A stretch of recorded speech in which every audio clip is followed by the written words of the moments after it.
অনেকেই মনে করেন নামাজ পড়ি, রোজা রাখি, তাহাজ্জুদ পড়ি, কালো বোরকা পড়ি, আমি নেককার মহিলা। না, আপনাকে আল্লাহ জান্নাত দেবে না। আপনাকে জান্নাত দেবে যদি 4টা গুণ আপনার ভেতরে পাওয়া যায়। 1 নম্বরে, স্বামী যখন বাইরে থেকে আসবে, দুনিয়ার সব কাজ মেয়েদের জন্য তখন সব নিষিদ্ধ, সব শেষ। আপনি স্বামীকে সময় দেবেন, এটা আপনার আসল কাজ। স্বামী এসেছে 8 ঘন্টা ডিউটি করে, ও সময় দেওয়া দূরের কথা, ও হাঁসের খাবার দিয়ে নিয়ে ব্যস্ত। তোর হাঁসই বড় হয়ে গেল, ওই হাঁসের গলা টিপে মেরে ফেলা দরকার। দ্বিতীয় নম্বরে, যে স্বামী যেটা পছন্দ করে ওটা যদি জায়েজ হয়, আপনার জীবন থাকতে ওইটা পছন্দ করা লাগবে।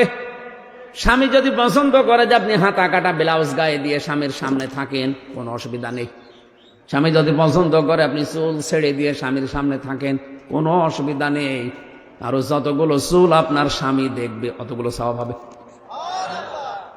স্বামীর চুল না দেখিয়ে উনি মেলায় যাচ্ছে চুল দেখাতে।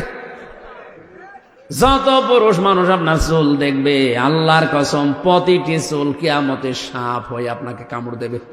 প্রত্যেকটা স্বামী পছন্দ করে এটা, যে বিয়ের পরে যেন আমার মা বাবা আমার সাথে থাকে। কথা বলা লাগবে।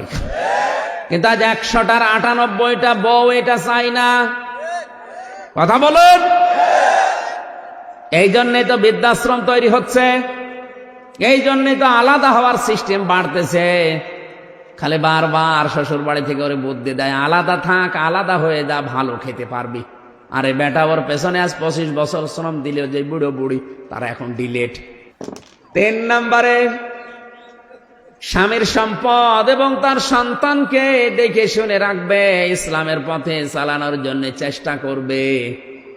4 নম্বরে, স্বামীর মনে দুঃখ দিয়ে কোনো কথা, কোনো বরদোয়া দেওয়া যাবে না, এটা হারাম।